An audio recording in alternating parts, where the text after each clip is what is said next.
How the U.S. is quietly erasing $38 trillion in debt is not a theory. It's not a political talking point. It's not something you'll hear on the evening news. It's happening right now. And the reason you haven't noticed it is because it isn't happening through default, collapse, or crisis. It's happening through something far more subtle and far more powerful. Let me start with a number that should make your stomach tighten. $38 trillion. That's how much debt the United States owes right now.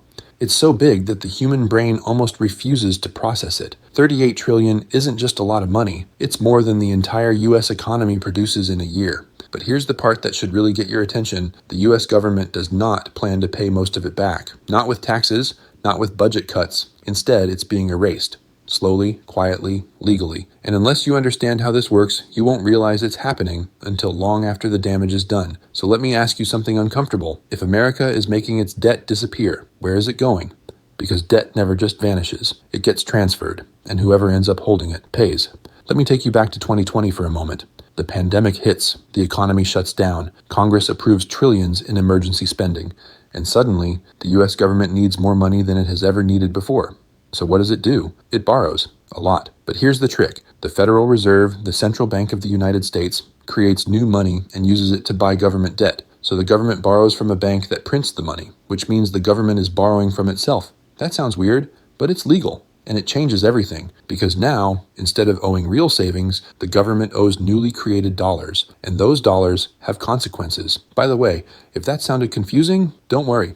Most professional economists don't like explaining it either, because once you understand it, the whole system looks very different, and that's what we're about to explore. The mechanism.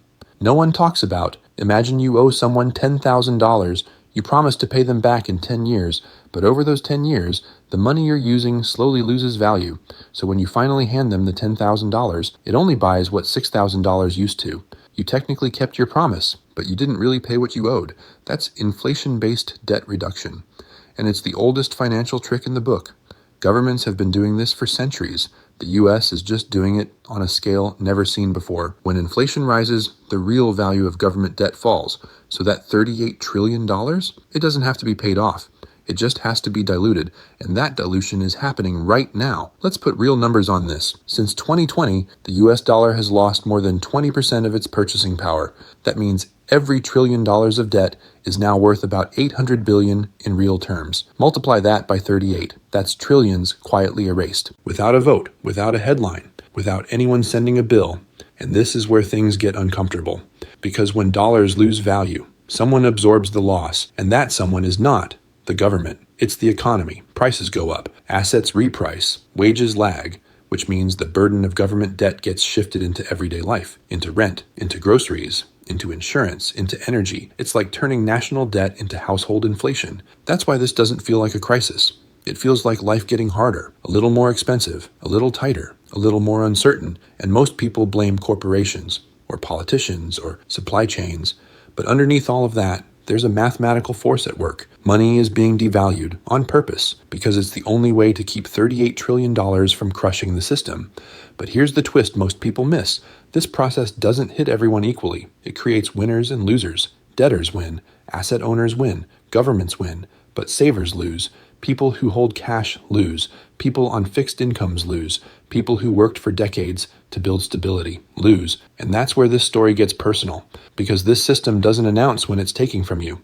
It just slowly makes your money weaker. You still see the same numbers in your bank account, but those numbers buy less. And every year, they buy even less. It's not theft. It's dilution, and it's incredibly powerful because no one panics over 3% inflation or 5% or even 8%. But when you stack it year after year, it quietly drains wealth. Which brings us to the most important part of this story. What happens next? The two futures.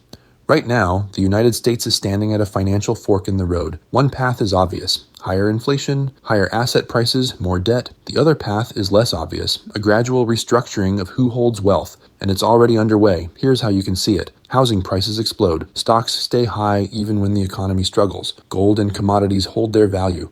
But cash falls behind. That's not an accident. It's how the system preserves itself. Because inflation doesn't destroy money, it moves it from people who save to people who own. And when that shift happens, society changes. The middle class shrinks, debt grows, asset owners gain power, and suddenly, The economy doesn't feel like it's built for working people anymore. It feels like it's built for capital. And that's not political, that's mechanical. That's how inflation-driven systems behave, which means the real danger isn't hyperinflation, it's normalization, even with $38 trillion in debt. So the question isn't, will the debt be erased? It already is. The real question is, who absorbs the cost? And that brings us to you, because whether you realize it or not, you're standing in one of two places. You're either holding money or you're holding things that respond to inflation, and those two positions behave very differently in this system. One erodes, the other adapts, one slowly falls behind, the other keeps up. This is why financial literacy matters more now than ever. Not because of markets, not because of prices, but because of structure. Because when you understand how debt, money, and inflation interact, you stop being surprised. And when you stop being surprised, you can prepare. The U.S. is not collapsing, it's transforming from a debt-burdened nation into an inflation-managed one. And in that transformation, if you want to keep understanding how money, power, and global finance are really shifting, make sure you're subscribed, because what's happening now won't make headlines, but it will shape the next decade of your life and the people who see it early. Don't panic later.